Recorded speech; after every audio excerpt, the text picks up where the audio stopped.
Esto es Tomando Conciencia, un programa del Instituto Milenio de Astrofísica. Toma tu copa y acompáñanos en los próximos minutos en que te contamos de astronomía de forma entretenida. Bienvenidos todos y todas al 9º capítulo de la primera temporada de Tomando Conciencia. Estamos súper felices porque es la 9ª vez que nos unimos, nos juntamos en este living virtual que tenemos en Santiago de Chile para hablar de ciencia y astronomía de una forma entretenida y amena. Mi nombre es Macarena Estrella Pacheco, encargada de divulgación y comunicaciones del Instituto Milenio de Astrofísica MAS. Y quienes tienen su asiento reservado en este living ya los conocen. Está la astrónoma y subdirectora del MAS, Manuela Zócali. Hola a todos. Hola Manu, está ahí bien sentada en su asiento de nuestro living virtual para hablarnos de algo interesante esta semana. Así es. Y también conocen a los astrónomos Álvaro Rojas Arriagada. Hola Álvaro. Hola, ¿qué tal? Y Rodrigo Contreras Ramos. Hola, hola. Bueno, y el quinto puesto está reservado a todos ustedes que nos escuchan y como siempre los invitamos a que nos dejen preguntas en las redes sociales después de escuchar nuestro podcast o incluso nos contacten a través de nuestro mail que encuentran en nuestra página web. Así que yo para esta conversación me serví un café bien cargado porque es un día que nos toca largo, día de trabajo largo, así que mientras todos nos cuentan con qué está tomando conciencia, también les voy a pedir que al tiro nos cuenten qué vamos a hablar hoy en este capítulo. Así que no sé, ¿quién quiere empezar a contar? Les cuento yo quizá. Ya. Yo voy a hablar sobre de dónde vino la luna. Algo sobre la formación de la luna. Y se van a reír de mí, pero me estoy tomando mi jugo favorito, que es un jugo de betarraga. Jugo de betarraga. Súper sanita la mano. Te prometo. Bueno, nosotros en el MAS siempre nos hemos calificado como amantes de la luna, así que estamos felices de saber cuáles son las características de su formación. Y además, la NASA todos los años, más o menos en octubre, septiembre y octubre, celebran la Noche Internacional de la Observación Lunar, así que siempre en el MAS nos unimos a esta celebración porque, como les contaba, somos amantes de la luna, nos encanta observarla. Rodrigo, ¿nos cuentas tú ahora? Sí, bueno, yo le contaba a Álvaro de Record que hoy día he tenido como frío, ando como abuelito por ahí dando vueltas, bueno, así que estoy a puro café. Así que con este café les voy a contar, me puse a leer sobre historia de cazadores de planetas, pero no de planetas extrasolares, sino de buscar planetas en nuestro sistema solar. Y investigando por aquí y por allá me encontré con una historia de 400 años súper entretenida que hoy día se las quiero compartir. Buenísimo. En nuestro sistema solar, eso no siempre lo solemos hablar porque pensamos, como decíamos en otro capítulo donde Álvaro nos habló del sistema solar, que es casi inmutable el sistema solar. Como que ya descubrieron todos los planetas, todos giran alrededor del Sol y... Bueno, eso está por ahí. verse. Exactamente. Está por verse. Álvaro, cuéntanos tú. Bueno, yo también aquí, sirviéndome una copita de vino para acompañar esta conversación y también quedándome en el entorno local les quiero contar sobre otro objeto bastante prominente que sorprende bastante a la gente que lo observa por primera vez por un telescopio, que es Saturno. Y en particular les voy a contar algunas cosas sobre los anillos que espero sorprenderlos con algunas novedades y curiosidades sobre estos famosísimos objetos en el cielo. Súper, entonces en este capítulo de Tomando Conciencia nos quedamos en casa, digamos, de alguna forma. Muy en la vecindad. Claro. Ya Manu, ¿nos cuentas tú entonces? Empecemos por la luna, que es lo que tenemos más cerquita de los temas que nos van a contar. Dale, en estos días estamos muy concentrados en la luna, nosotros en el MAS. Y bueno, dado que la presencia de la luna tan cerca de la Tierra es algo extremadamente evidente, cuando miramos el cielo, a lo menos la luna se ve desde la ciudad más contaminada, es muy legítimo preguntarse cosas tan básicas y a la vez tan profundas como ¿de qué estará hecha? ¿Y cómo llegó ahí? Entonces, con respecto a la primera pregunta, ¿de qué estará hecha?, fue Galileo quien, al mirarla con su telescopio, se dio cuenta de que la luna era un cuerpo rocoso similar a la Tierra. En su obra, Sidereus Nuncius, Galileo dibujó con gran precisión los cráteres de la luna. Son súper tiernos, en mi opinión, los dibujos de Galileo y el razonamiento que hace para demostrar que son justamente cráteres, o sea, hoyos con los bordes en relieve, razonando sobre el avanzar de las luces y las sombras sobre ellos al amanecer y atardecer lunares. Su razonamiento es impecable y demostró sin ambigüedad que los cráteres eran evidentemente relieves, similares a las montañas y los valles de la Tierra. Y de ahí se instaló la primera evidencia de que la Luna estuviese hecha de rocas, posiblemente parecida a la Tierra. Aquí me voy a saltar muchos años de investigación intermedia, pero vamos al tiro a que la confirmación definitiva de esta idea la tuvimos cuando las misiones Apolo de la NASA llevaron el hombre a la Luna y de vuelta llevaron las rocas lunares a nuestros laboratorios. Ahí descubrimos que la composición química de las rocas lunares es sorprendentemente similar a la composición química de la roca terrestre, hasta en sus más mínimos detalles. Me refiero, por ejemplo, a la razón de varios isótopos del oxígeno y de otro elemento más, que es idéntica en la roca terrestre y en las lunares. Esta evidencia es un primer ladrillo hacia la hipótesis de que la Luna de alguna manera se podía haber originado junto a la Tierra o desde la Tierra, ser su hija de alguna manera. Un segundo ladrillo tiene que ver con la densidad de la Luna y de la Tierra. La densidad promedio de un planeta es algo relativamente fácil de medir. Basta con conocer su masa total y dividirla por el volumen, que se calcula a partir de su radio. En el caso de la Luna, su radio real se conoce desde un par de milenios, a partir de su radio aparente y de su distancia, que de hecho fue medida con sorprendente precisión por el astrónomo griego Hipparcos de Nicea unos 150 años antes de Cristo. Medir la masa de la Luna, sin embargo, fue un desafío bastante más complejo. Primeros intentos lo hicieron Newton y Laplace, intentando medir las alturas de las mareas, porque ya habían entendido que la Luna influía sobre las mareas. Pero estas mediciones están muy contaminadas por la existencia de corrientes marinas de otra naturaleza. Al final, mediciones bastante precisas de la masa de la Luna se lograron al final del 1800 a partir de las perturbaciones que nuestro satélite impone sobre la órbita de la Tierra alrededor del Sol. Con eso entonces se supo que la Luna parecía ser mucho menos densa que la Tierra. Cabe mencionar que también cuando pusimos un pie en la Luna, tuvimos confirmación certera también de la masa y de la densidad global de la Luna, basado en la aceleración de gravedad que sienten los cuerpos en su superficie. Ahora, volviendo a la densidad, sucede que la densidad promedio de todos los planetas rocosos es mucho más alta que la densidad de las rocas más densas que están en su superficie. Esto se atribuye al hecho que el núcleo de los planetas es mucho más denso que el exterior, porque cuando se formaron, como todos podemos intuir, pasó que los elementos más pesados iban cayendo hacia el centro. Entonces, por ejemplo, hoy en día en la Tierra sabemos que tiene un núcleo de hierro sólido en su parte más central, envuelto en una región de hierro líquido, ambos mucho más denso que las rocas más pesadas. Y solamente en su zona más externa, la que llamamos el manto, la Tierra tiene una densidad parecida a la densidad de las rocas. De hecho, a la pasada le cuento que la Tierra es el planeta más denso de todo el sistema solar, globalmente. ¿Y la Luna? Pues la Luna es muy poco densa en comparación. Y más precisamente, su densidad promedio es muy parecida a la densidad del manto terrestre. Chan. ¿A qué se debe eso? Cuentan. Claro, cuando yo digo esa frase, que la Luna en su totalidad es como un trozo del manto de la Tierra, ya estoy insinuando una suerte de hipótesis sobre su origen. Tal vez algo le sacó un trozo a la Tierra y esto terminó siendo nuestra Luna. Esa es en realidad la teoría del gran impacto, que es hasta hoy la hipótesis favorita para explicar la formación de la Luna. Se hipotiza que un planeta del tamaño aproximado del actual Marte, planeta que hemos bautizado Theia, haya colisionado con la Tierra cuando ese estaba todavía en formación y, por así decir, le haya sacado un trozo. A partir de esta versión muy simplificada, podemos ir arreglando varias cositas que en un escenario dicho así no funcionarían. Por ejemplo, ¿de dónde venía ese planeta Theia? ¿Y qué fue de él?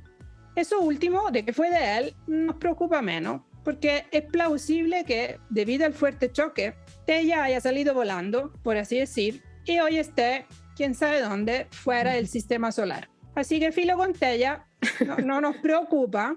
Obviamente, en el choque se habría destrozado un poco también Theia, pero sus fragmentos se habrían vuelto a caer en la Luna o en la Tierra. Así que esto, bien. Oye, Manu, ¿Y Sí. se podrían haber fusionado estos dos? ¿Así está esa hipótesis también? ¿O no? que Es si se imposible fusionan, saberlo, digamos. Si se fusionan Tella y la Tierra, ¿de dónde sale la Luna? No, claro, parte del material sale para afuera claro, y lo otro se exacto. junta y al final somos una mezcla de Sí, tierra ahí primigenia. ahí llegamos, porque por ahí va la cosa. Ah, Justamente porque existe el segundo problema. Ah, El problema más grave que hay que reconciliar es establecer de dónde venía Tella. Voy a llegar a tu pregunta, porque si Tella se hubiese formado cerca de la Tierra, debería haber tenido aproximadamente la misma velocidad orbital de la Tierra.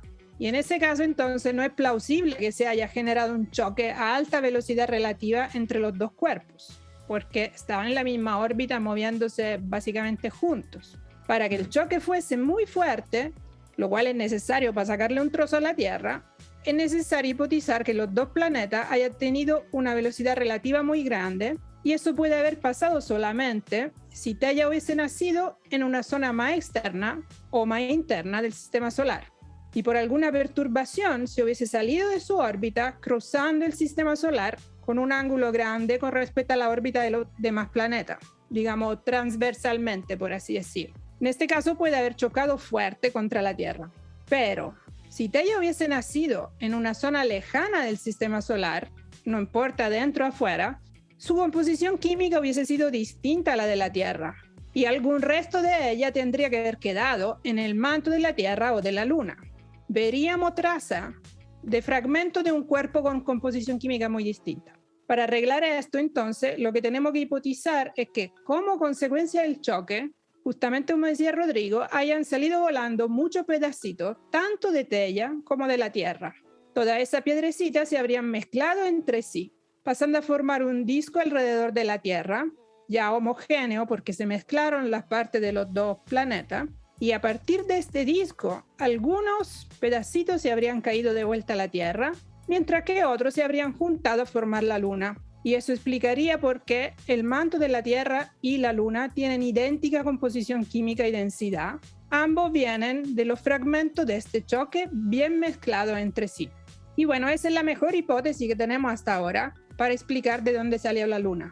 En el fondo, para resumir, salió del manto de la Tierra mezclado con el manto de Tella, producto de un gran impacto entre los dos planetas en épocas muy tempranas de la formación de todo el sistema solar. Cuando dices eso, Manu, me acuerdo de una cápsula que tenemos en el MAS, en nuestras cápsulas radiales, que también las pueden encontrar en Spotify, que termina con esta frase: la Luna es hija de la Tierra. Es un poco eso lo que resume lo que nos has contado. Sí, entonces sería la teoría más plausible, la que más aceptan. ¿Hay otras que son igualmente posibles o esta realmente es la que ya tiene convencidos a casi todos? Es por lejos la más plausible, la más estudiada, en el sentido que los esfuerzos de investigación van más bien en intentar arreglar las pequeñas cosas que todavía podrían no encajar, que tienen que ver prevalentemente con los detalles de la composición química de los dos planetas, más que formular una cosa nueva. Hace mucho que ya no se intenta siquiera formular otra hipótesis. Como bien evidente que debe haber sido hija de la Tierra, como lo mencionaba. Oye, Manu, ¿y nos podéis contar algo sobre la distancia que se formó la Luna? ¿Sabemos algo sobre eso? Algo sabemos, en el sentido que, primero que todo, quiero mencionar que la Luna en este momento se encuentra a una distancia de aproximadamente 30 diámetros de la Tierra, para dar un numerito que es un poco más fácil de imaginarse, más que no sé cuántos 1.000 millones de kilómetros. Y sabemos que la Luna se está alejando de la Tierra, y sabemos también por qué. Es plausible debido a la interacción mareal que tienen la Luna y la Tierra, pero también lo hemos medido porque los astronautas de las misiones Apolo dejaron unos espejos en la Luna que nos permiten ahora, apuntándole con telescopios y midiendo el tiempo que se demora la luz en ir y en volver, medir bastante precisamente la distancia. Entonces sabemos que la Luna se está alejando, nunca me acuerdo la cantidad. Álvaro se sabe los numeritos y se sabe la cantidad, ¿cierto? Es un poquito, es menos del tamaño de una mano, son 3.8 centímetros por año que la Luna va en una lenta espiral alejándose de nosotros. Siempre me asombra la cantidad de cosas que se sabe Álvaro, así que cuando ustedes no saben un numerito, pregúntenle Claro. Ya, pero a Álvaro eso, que se lo sabe. Álvaro, pero eso quiere decir que entonces estuvo más cerca, po. ¿Cuánto más cerca? ¿Cómo se habrá visto en el cielo, me imagino yo, no sé, hace varios miles de millones de años? Una tremenda cosa, así como una luna enorme. Podría haber sido visto bastante más grande. O sea, yo no tengo claro en realidad si se formó y estuvo en algún momento, no sé, a la mitad de la distancia que está. Pero ciertamente que en el pasado se vio mucho más grande y, por ejemplo, los eclipses de sol eran todos totales y por lejos, ¿no? Porque la luna era bastante más grande en el cielo que el sol. Pero además que junto con alejarse aquí se da como una especie de danza, ¿no? O sea, la luna se va alejando, pero también la Tierra, por esto mismo que decía Manu de las fuerzas mareales, se va frenando. Entonces el día en algún momento, hace, no sé, tal vez 1.000 millones de años, menos, duraba 18 horas. Hace no mucho tiempo en historia geológica duraba 21 días, ahora dura 24 horas, pero todas las años, digamos, se va cortando una cantidad que es no perceptible para nosotros, claro, pero que eventualmente va a hacer que el día va a durar 26 horas en millones de años más. Así que estamos llegando a un equilibrio en que vamos a perder a la luna y nosotros los vamos lunes, a digamos. más largo. Yo encuentro que se percibe. Yo la verdad que lo percibo clarito, que no termina nunca el día, sobre todo los viernes. Sí. O los lunes, como dice Los Rodrigo. lunes, sí. Oye, y para terminar este tema, entonces me quiero agarrar de algo que dice Álvaro sobre los eclipses. Entonces después no vamos a tener eclipses totales de sol. Algunos dicen, o sea, sacando cuenta, ¿no?, de cuánto se aleja la luna, que en algunos pocos cientos de miles de años, que bueno, para nosotros es una enormidad, ¿no? Pero en algún momento en el futuro vamos a tener el último eclipse anular, por ejemplo, el último eclipse total, y después ya vamos a tener que la luna se va a cruzar enfrente del sol y lo va a tapar mucho. Bueno, al revés, ¿no? Se va a hacer cada vez más pequeña, por lo que ya después no la va a poder tapar en el cielo. Y vamos a tener unos eclipses anulares bastante más fome. Claro, que ahora están como en un equilibrio perfecto para que sucedan los eclipses que vivimos hace el año pasado y anterior acá en Chile. Lo cual nos vuelve a activar esta especie de egocentrismo, ¿no? De que pareciera que estamos en una época particularmente favorable de la historia geológica en que justo los dos objetos, el Sol y la Luna, se ven iguales en el cielo. Así que, coincidencia o no, esa es la situación. Sí, podríamos estar hablando todo el capítulo de la Luna porque es realmente apasionante, pero en pos del tiempo me gustaría pasar al otro tema también, que es igual de apasionante, yo creo, porque todo lo que pasa en el sistema solar y las características de los planetas del sistema solar siempre nos encantan. Así que, Álvaro, cuéntanos de Saturno y sus anillos en particular, que también nos llaman mucho la atención. Genial. Bueno, para esto, de hecho, vuelvo con Galileo. Una de los objetos que observó Galileo con sus primeros telescopios que él se hizo por ahí por el invierno allá de 1610 fue que justo los apuntó a Saturno. Y bueno, Saturno era el planeta más lejano que se conocía hasta entonces, ¿no? De todos los planetas conocidos desde la antigüedad, era el que se sabía que estaba más lejos. Qué tan lejos no se sabía, pero era el más lejano. Y lo que vio Galileo a él lo sorprendió. Él vio un objeto que parecía ser la fusión de 3 cuerpos. Entonces él de hecho le escribió una carta a alguien diciendo que él veía que Saturno eran en realidad 3 cuerpos pegados y que el del medio era 3 veces más grande que los otros. En algún otro momento lo observó, creyó que estaba viendo una especie de planeta con oreja.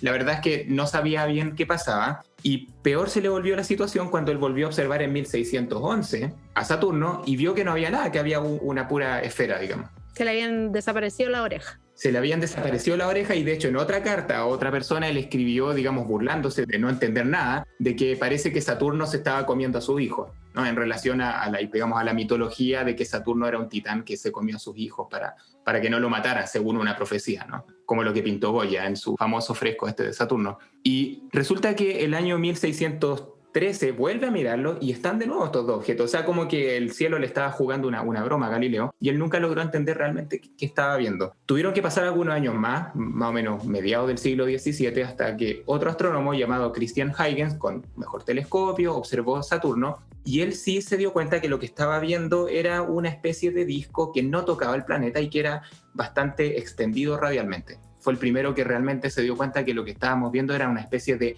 anillos en torno a Saturno. Ahora él no sabía si estos anillos eran sólidos, si estaban hechos de partículas, si eran muchos anillos juntos. Eso él no lo pudo observar, pero escribió un libro donde publicó todas estas cosas. Hubo, por supuesto, otros astrónomos que en la época también estuvieron tratando de comprender qué es lo que se estaba viendo. Huygens finalmente el que un poco le atinó mejor de los primeros astrónomos que intentaron explicar qué estaban observando. Y bueno, nos podemos pegar un salto, digamos, hasta la actualidad. Entre medio hubo matemáticos que demostraron que un anillo sólido, por ejemplo, Pierre-Simon Laplace demostró que no era posible que fueran sólidos, que tenían que ser anillitos concéntricos, pero no todos juntos. Después vino James Clerk Maxwell, famoso por otras razones en física, que demostró que en realidad tenían que ser un montón de partículas. Entonces, los anillos de Saturno al final eran un montón de cosas dando vueltas, pero que como estamos muy lejos lo vemos como algo sólido. Oye, Álvaro, antes de llegar a la actualidad, y quizás me estoy adelantando a algo que vas a decir, pero quiero saber por qué a Galileo se le desaparecían las orejas de Saturno. A lo mejor lo ibas a decir ahora, pero quería plantear esa pregunta. Sí, de hecho tiene que ver con lo que les quería contar ahora, un poquito para decirles al tiro la respuesta, digamos, de qué están hechos los anillos, ahora que se supo desde bastante tiempo que eran partículas. Mayoritariamente, o sea, un 99%, digamos, si lo vemos por su composición química, los anillos están hechos de agua, literalmente, 99% agua, o sea, es como, no sé, como que estuvieran hechos de agua mineral, porque es bastante, ¿no?, pura el agua, y tiene ciertas cantidades de polvo, impurezas, pero en el fondo son cristales o partículas de agua. Y eso explica en parte por qué los podemos ver. O sea, estamos viendo miriadas, una cantidad ingente de partículas que dan todas vueltas a Saturno en una estructura bastante plana, pero bastante extendida, y que si uno pudiera hacer un zoom, vería que son pequeñas partículas que van desde micrones, o sea, básicamente desde el tamaño típico de partículas de polvo, hasta metros y en algunos casos cientos de metros. O sea, podrían llegar a ser rocas bastante grandes de nieve en el fondo y de hielo. Entonces esto explica por qué son tan visibles, porque en el fondo, como todos tenemos la experiencia cuando, no sé, miramos la cordillera y la vemos nevada, sabemos que el hielo, el agua, digamos, en estado sólido, es muy buena reflejando la luz. Por lo tanto, los anillos son muy buenos reflejando la luz porque están hechos de agua justamente. Y los anillos son súper grandes, o sea, uno lo puede, digamos, apreciar cuando observa Saturno a través de un telescopio y, no sé, nos cuentan que Saturno tiene un diámetro de 58.000 kilómetros, entonces nos damos cuenta que estamos viendo algo muy grande y que los anillos son más grandes aún. Y los anillos se extienden desde más o menos 67.000 kilómetros hasta 140.000 kilómetros, que si lo pensamos es el equivalente más o menos a la mitad de la distancia entre la Tierra y la Luna. Así que en términos, digamos, humanos son súper, súper grandes. Ahora quizás lo sorprenda con este otro detalle, y aquí sí respondo lo que me preguntabas, Maca, que siendo una estructura que está muy, muy extendida ecuatorialmente, digamos, alejándose del planeta, en términos de su grosor son muy delgados. El grosor típico de los anillos de Saturno es entre los 10 metros, y no me equivoco, 10 metros a 1 kilómetro. Es decir, incluso para escala humana, son súper delgaditos. Sí. ¿Y qué significa que sean súper delgaditos?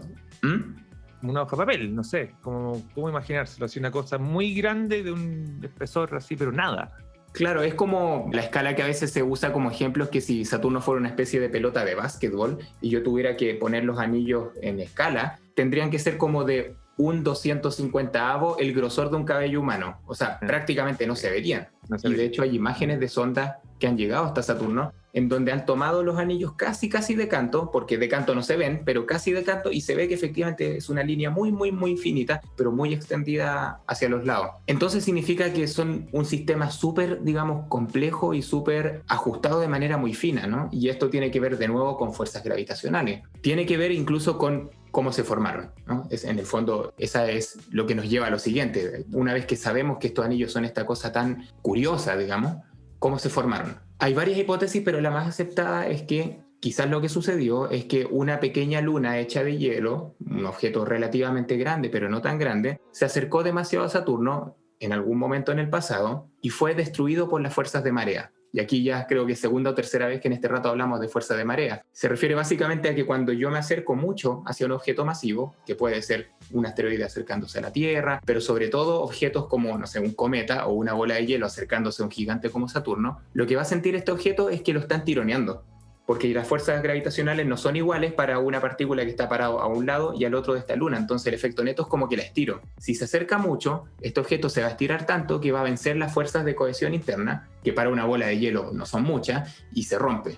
Y esto que se rompe queda permanentemente roto. Las partículas no se van a poder volver a juntar porque siempre las fuerzas de marea las van a tratar de separar. Y entonces esto es lo que se supone que pasó. Y el objeto en cuestión que supuestamente se rompió no era muy masivo. Se estima que contiene, de hecho, bueno, los anillos actualmente de Saturno contienen más o menos el equivalente en agua a la mitad del casquete antártico, así que es un montón de agua, pero si lo pensamos para un planeta gigante no es mucha. Y eso explica por qué son tan delgaditos estando distribuidos en un espacio tan grande hacia afuera, digamos, del planeta. Ahora, ¿cuándo pasó esto? Que es la siguiente pregunta, ¿no? Supongamos que me creen lo que les acabo de contar. Se destruyó esta cosa, formaron los anillos. Te creemos todo. Bueno, esto hay que creérselo, digamos, a los datos, ¿no? Porque de nuevo hay muchas misiones que han visitado Saturno, partiendo por la Pioneer, después la Voyager y todo esto a partir de los años 70, o sea que es relativamente nuevito. Incluso la última misión que nos ha enseñado mucho de Saturno es la Cassini, que estuvo desde el 2004 orbitando Saturno y hace poquitos años la hicieron tirarse un piquero en Saturno y se acabó la misión. Pero entonces todavía estamos aprendiendo mucho. Y una de las cosas que se ha aprendido últimamente es que posiblemente los anillos son bastante jóvenes.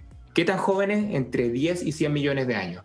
Y ustedes me van a decir, oye, no, es un montón de tiempo, ¿no? Pero como dice Rodrigo, pensando como astrónomo, eso no es nada, ¿no? O sea, pensemos que Saturno, al igual que, bueno, el sistema solar en general, se formó por ahí, qué sé yo, unos 4.000, 4.500 millones de años, pongamos ese rango amplio, ¿no? Pero estamos hablando de que entonces estos se formaron más o menos en la misma época en que en la Tierra estaban surgiendo los mamíferos, entre 10 y 100 millones de años. Habían dinosaurios, estaban apareciendo los mamíferos y supuestamente en ese momento se formaron los anillos de Saturno. ¿Cómo sabemos eso? O sea, ¿cómo le medimos la edad a los anillos? Tiene que ver fundamentalmente con sondas como la Cassini, esta última gran misión exploratoria a Saturno, que logró determinar la masa total de los anillos y se dio cuenta que era relativamente modesta. Y se dio cuenta de otro detalle que pasó un poquito colado en lo que yo les mencioné hace un rato atrás. Yo les dije que los anillos son muy visibles porque reflejan muy bien la luz.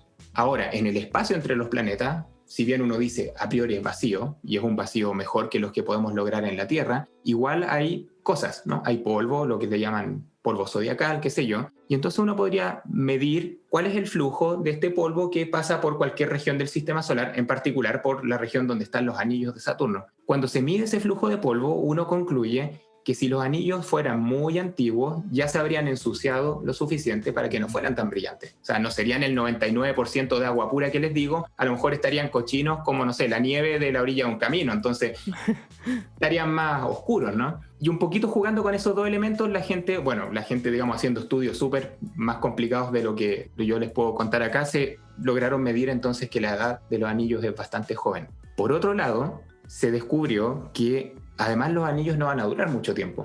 También en parte por la misión Cassini, y bueno, esto se sabía desde la Voyager, desde la primera vez que logramos llegar cerca a Saturno, más o menos se dieron cuenta de que parece que los anillos estaban perdiendo masa. Y la pierden porque rayos ultravioleta bombardean estas partículas de hielo, ionizan parte de esta agua, digamos, y esa agua, como se carga eléctricamente, empieza a seguir las líneas del campo magnético de Saturno y termina yéndose ese material lentamente hacia el planeta Saturno. Empieza, digamos, Saturno se está comiendo sus anillos. Pero también la Cassini, en este piquero que les decía que se mandó hacia Saturno cuando terminó la misión, pasó justo en el espacio entre los anillos y Saturno y se dio cuenta que además hay material que por el lado interno de los anillos está sencillamente cayendo y lloviendo hacia Saturno. Entonces, en promedio, hay un numerito, una analogía que dicen por ahí que Saturno pierde cada media hora el equivalente a una piscina olímpica de agua, posiblemente más. Que a nosotros nos parece un montón, pero de nuevo, estamos pensando en algo bastante grande. Pero si uno va sumando eso con el tiempo, y dado que ahora sabemos cuál es la masa de los anillos, se ha concluido que los anillos no deberían durar más de 300 millones de años más,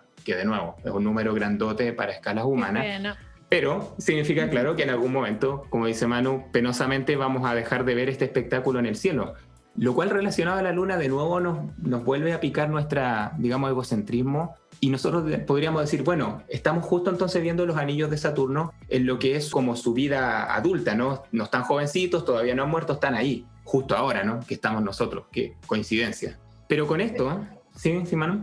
No, que estoy pensando que tal vez no es tanta coincidencia, porque estas cosas ocurren. Antes, cuando estabas contando de la hipótesis sobre cómo se formaron del cometa destrozado por la marea, me acordé que los más viejitos aquí probablemente se acordarán como yo que en 1994 efectivamente un cometa se cayó arriba de Júpiter, o sea, adentro de Júpiter, el cometa Schumacher-Levy, y se había identificado el cometa, se sabía que se iba a caer, nuestros telescopios y sonda espacial también lo estuvieron mirando, y eso que tú contabas es precisamente lo que pasó. El cometa se destrozó en muchos fragmentos chicos, que en este caso no quedaron orbitando alrededor de Júpiter, sino que se cayeron dentro de Júpiter. Así que lo que iba a decir es que a lo mejor se desaparecerán los anillos de Saturno, pero aparecerán otros sistemas de anillos alrededor de otros planetas, que de hecho sabemos que existen, ¿no? De hecho, sí, Rodrigo. Sí, no, de hecho yo quería como complementar lo que estaba diciendo la Manu, porque hace un tiempo atrás leí sobre una luna de Saturno que se llama Encelado, y que esta luna le está dando material a uno de los anillos de Saturno. Así que en realidad, claro, sucede lo que dice Álvaro, pero al mismo tiempo también se está abasteciendo de un poquito de material, por lo menos en los anillos externos. Así que yo creo que ahí puede haber un equilibrio al final y quizás se muera un poquito más de lo que está diciendo Álvaro, no sé, ojalá. Sí, de hecho eso, bueno, cuando uno mira con un telescopio, cualquiera de nosotros que mire con un telescopio Saturno, lo que va a ver son los anillos que históricamente vio, no sé, Huygens o mismo Galileo, que son los que se llaman A, B, y si uno tiene un telescopio más grandote ve el C, que es un poquito más interno. Pero más afuera hay unos anillos que se llaman polvorientos, pero polvorientos porque están hechos de partículas más chiquititas, menos densas, y se descubrió justamente gracias a Cassini, que vio que Encelado echaba estos jets de agua, estos chorritos de agua que alimentan una especie de anillo que es una especie de, como un anillo difuso que está en la parte más externa de los anillos. Entonces efectivamente los anillos físicamente son bastante más grandes de lo que uno los puede observar con un telescopio, así que en parte hay una especie de balance. Pero cerrando este punto y también recogiendo lo que dice Manu, efectivamente uno está tentado a decir que vivimos en un momento privilegiado del sistema solar, pero es cierto que, claro, estamos viendo los anillos de Saturno, pero hay que tomar en cuenta que Júpiter, Neptuno y Urano también tienen anillos. De hecho, se descubrieron ellos en general con las Voyager, no los descubrimos hasta súper poquito. Y son anillos que justamente uno podría decir, quizás hace 10 millones de años, esos anillos eran súper prominentes y a lo mejor si hace 10 o 100 millones de años hubiéramos mirado Neptuno, Urano o Júpiter, los hubiéramos visto con anillos súper grandotes y a lo mejor Saturno sin anillos. Entonces, así como vienen, se van, ¿no? Puede que... Y además se ensuciaron quizás, po. Entonces justamente no los vemos, claro. Son más opacos, han perdido masa, están más cochinos, se ven menos, ¿no? O algunos que son de polvo, que a lo mejor es lo que va quedando de lo que fue antes un gran anillo de hielo, hecho de partículas de hielo. La verdad no lo sabemos, pero nos indica un poquito que no necesariamente estamos en una época especial, sino en una época cualquiera de estas cosas que cambian con el tiempo finalmente. Eso me gustaría dejar como conclusión, quizás tanto de lo que cuenta Álvaro o lo que contó Manu hace un poquito y lo que hemos conversado también en otros capítulos, es lo cambiante que es todo en el universo. Todo está en constante evolución, cosas chocan, forman otras, y eso me parece súper importante, que no perdamos de vista que el universo no es inmutable, digamos, sino que está en constante evolución. Y me parece que lo que tú nos cuentas, Álvaro, sobre los anillos de Saturno, es otro ejemplo de ello. Así que súper buen tema. Y también que hay otros planetas que también tienen anillos que no mucha gente quizás lo sabe, solo que son menos visibles. Rodrigo. Yo creo, Álvaro, que faltó una pequeña cosita que nos contara y que tiene que ver con la pregunta de la hamaca. ¿Por qué a veces se veían la oreja o los anillos y a veces no? Eso a mí no me quedó tan claro. No, a mí no me quedó, no me sentí contestada, así que Álvaro, porfa, te doy medio minuto para que me contestes mi pregunta. Bueno, la jugarreta que le jugó el universo a Galileo tuvo que ver justamente con lo que les contaba de que los anillos son súper delgaditos. Y bueno, Saturno tiene una cierta inclinación de su eje, parecida a la de la Tierra, de hecho, inclinación con respecto a su plano orbital. Entonces, en alguna parte de la órbita de Saturno, los anillos quedan justo alineados con la eclíptica, o sea, con nuestra línea de visión en el cielo, y los dejamos de ver sencillamente porque lo estamos viendo de canto. Y como les conté que son tan delgaditos, imagínense desde una distancia de miles de millones de kilómetros, no los vemos. Así que eso justo le pasó a Galileo, no es algo que pase, digamos, cada pocos años, pero sucede, y le sucedió a Galileo justo cuando estaba tratando de entender qué pasaba. Ya, perfecto. Ahora sí, me quedó súper claro. Y otra de las conclusiones es tanto que le debemos a Galileo, en todo caso. Ya. Muchísimas cosas. Sí. Vamos entonces al próximo tema, que también tiene que ver con nuestro sistema solar. Súper apasionante de Saturno, súper apasionante la Luna, así que otro tema tan interesante como el que nos va a contar Rodrigo, vamos a empezar a conversar ahora. Dale, Rodrigo. Vamos entonces. Entonces la historia que les quiero contar hoy comenzó hace bastante tiempo, digamos, cuando empezamos a observar el cielo con detención. Para nuestros antepasados, digamos, los puntos luminosos que se veían en el cielo eran estrellas. Eran solo estrellas, salvo algunas de ellas que se movían entre medio de las constelaciones. Y estas estrellas, digamos, entre comillas, que ellos veían, digamos, moverse, son las que fueron llamadas planetas, que básicamente es una palabra que deriva del griego y que en español se traduce como vagabundos. Así que hasta la invención del telescopio de Galileo, nuevamente hablamos de él, ¿cierto? Los planetas que conocíamos acá eran 5: Mercurio, Venus, Marte, Júpiter y el más lejano, como decía Álvaro, Saturno. La Tierra no era considerada un planeta y solo entró en esa categoría cuando Copérnico, ¿cierto?, y Galileo pusieron al Sol en el centro del sistema solar. Así que ahí recién nos quedamos con 6. Y durante toda la historia fueron 6 planetas, digamos, hasta que todo cambió el 31 de marzo de 1781. Esa noche, el astrónomo William Herschel vio algo a través de su telescopio que no se veía tan puntiforme, digamos, como todas las demás estrellas. Y además, durante las noches siguientes, notó algo aún más raro.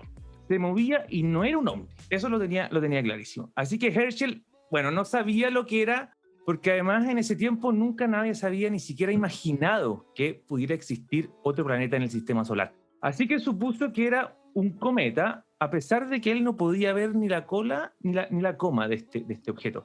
Y Herschel lo bautizó como George.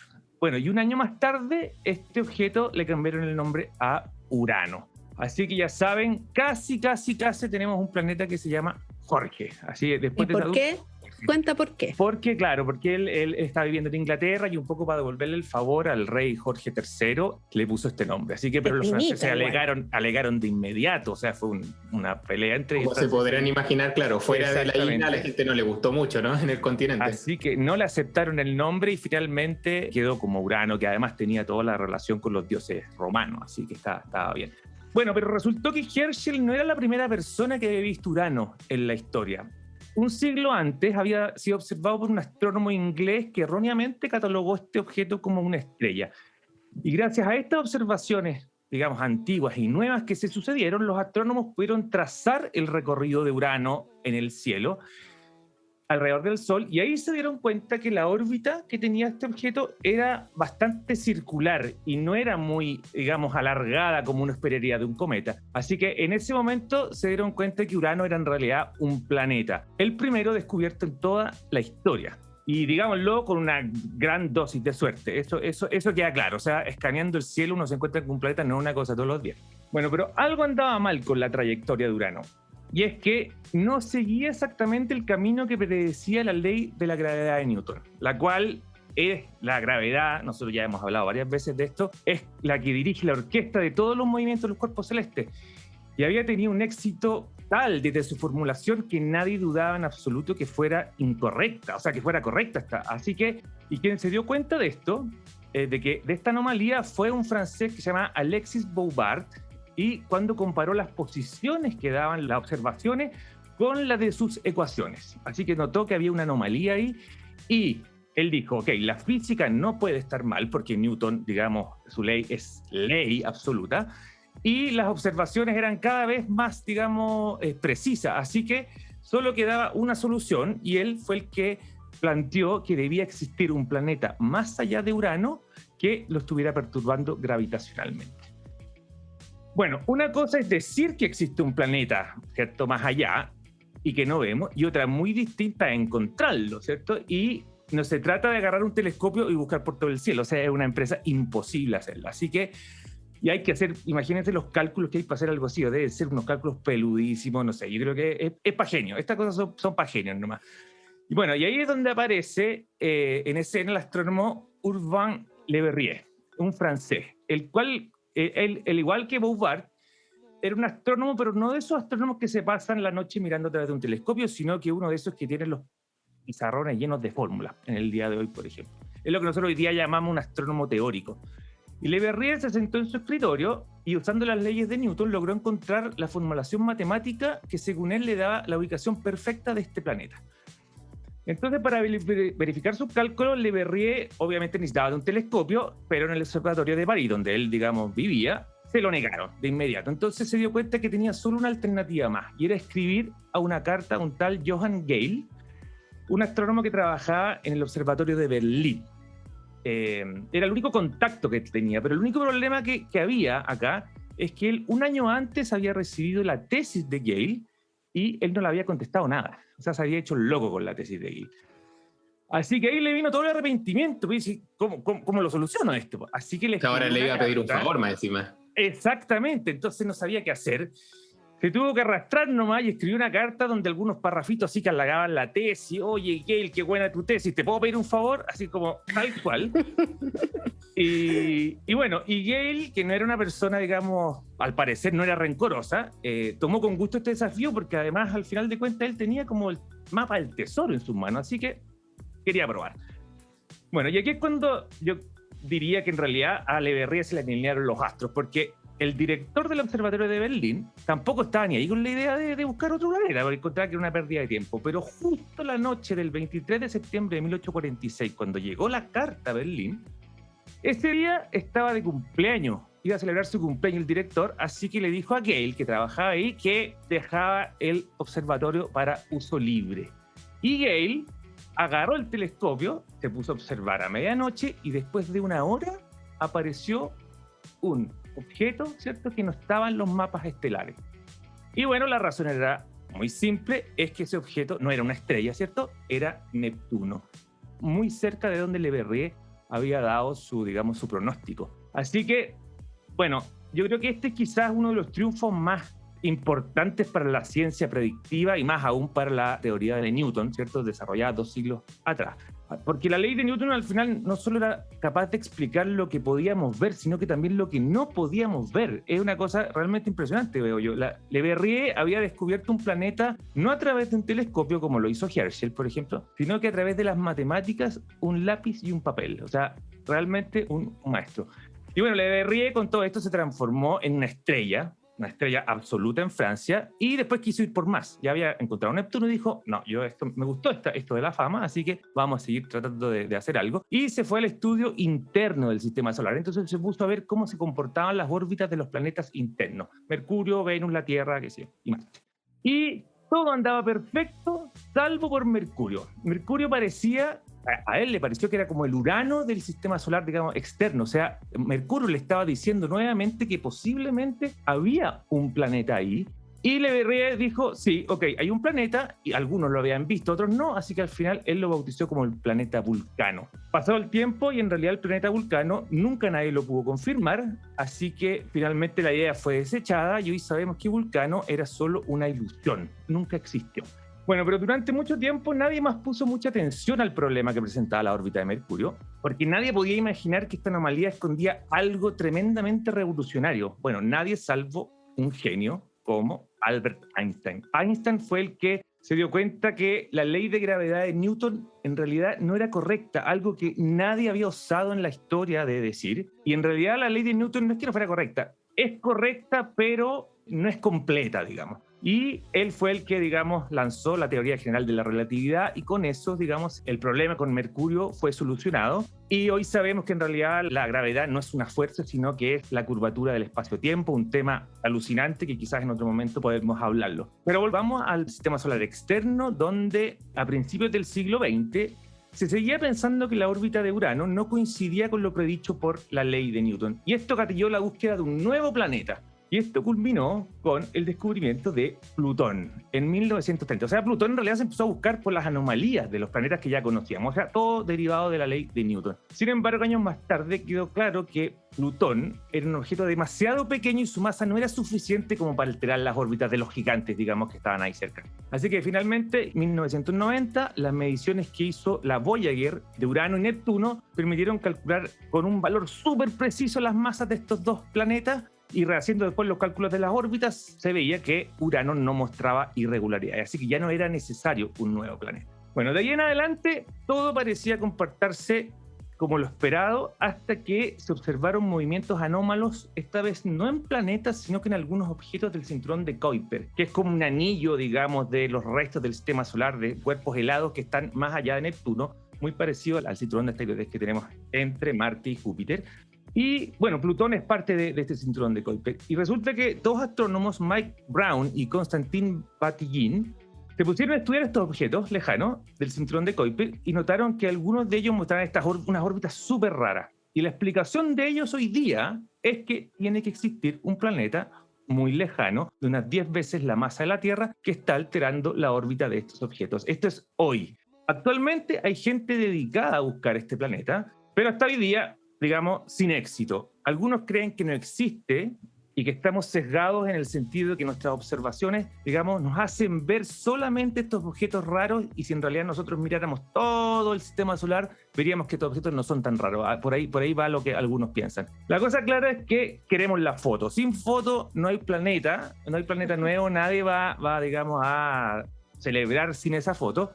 Y mientras no tengamos la imagen de ese planeta, no sabemos si en realidad será el próximo Vulcano o va a ser el próximo Neptuno. Vamos a tener que esperar un poquito para conocer la respuesta, pero lo interesante también es que en nuestro país se están construyendo unos tremendos telescopios y quién sabe si algún astrónoma chileno descubre este nuevo integrante del sistema solar. Rodrigo, Una última cosa, dime. ¿cómo se llama este planeta? ¿Tiene un nombre? Planeta 9. El planeta 9. 9. Sería el planeta 9 porque es el noveno, pero de ahí habría que, digamos, yo creo que no se puede poner el nombre que uno quiera. Aquí está la comunidad astronómica, hay reglas para poner el nombre a los planetas al menos. Bueno, yo quería cerrar con Mike Brown, este astrónomo que es el que lidera esta búsqueda, porque él fue el que también lideró el descubrimiento de Eris. Eris es un objeto del cinturón de Kuiper con dimensiones muy parecidas a las de Plutón, y su descubrimiento derivó en la salida de Plutón de la categoría de planeta. Y algunos a Mike Brown lo llaman el hombre que mató a Plutón. Bueno, él también es el hombre que está liderando la búsqueda de este hipotético planeta en los confines del sistema solar, y de encontrarlo, irónicamente, se conocería como la persona que mató y descubrió el planeta 9.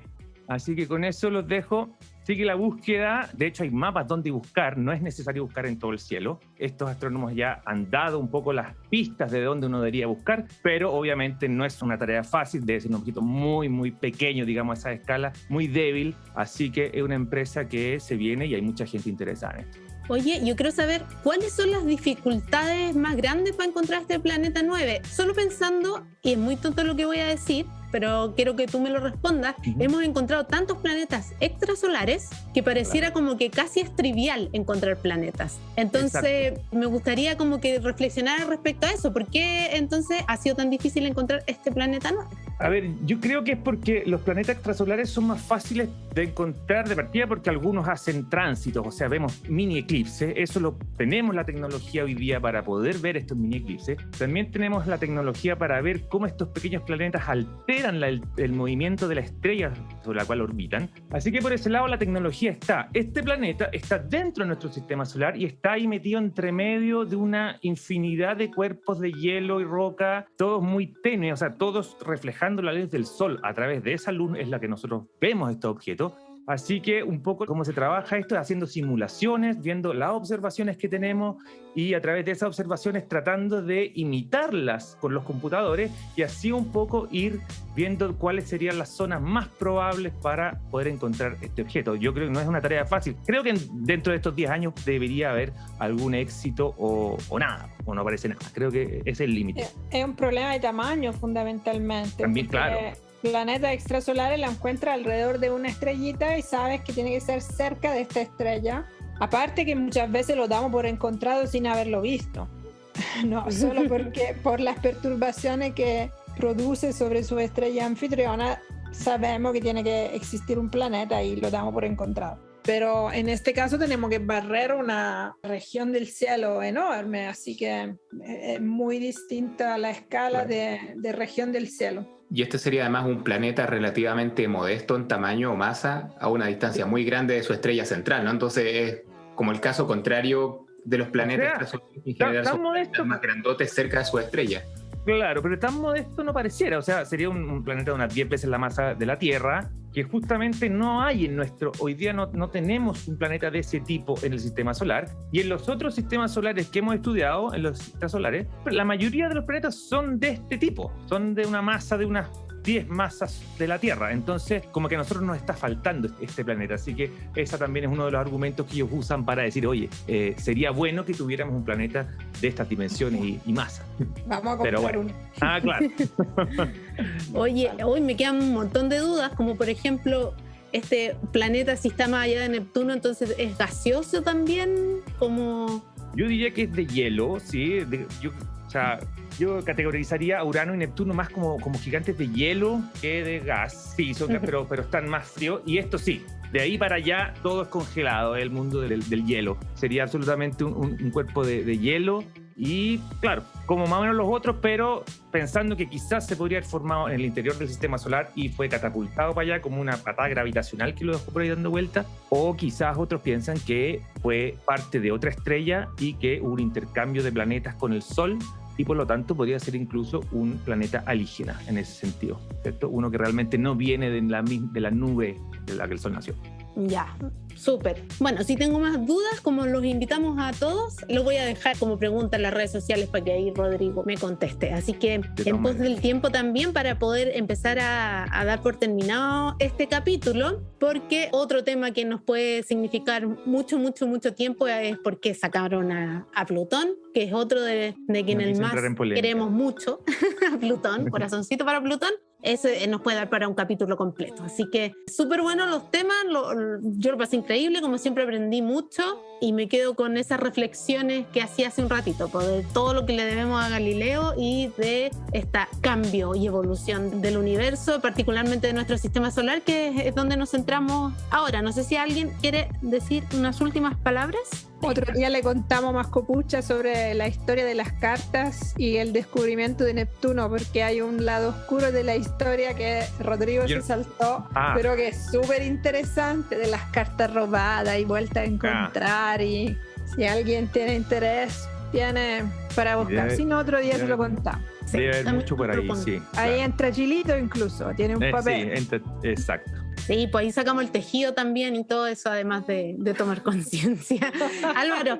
Sí, a propósito de William Herschel, me acordé de un libro que leí hace un tiempo como recomendación para algún curioso sobre cosas que pasaron también en esa época. Es un libro que se llama La Edad de los Prodigios, que tiene por subtítulo Terror y Belleza en la Ciencia del Romanticismo. Es un libro de Richard Holmes que dedica una parte de él a justamente William Herschel y cuenta muchos detalles sobre esta historia y otras cosas que hizo él y cómo fue el contexto en el que se dieron todos estos descubrimientos que en el fondo configuraron el mundo moderno.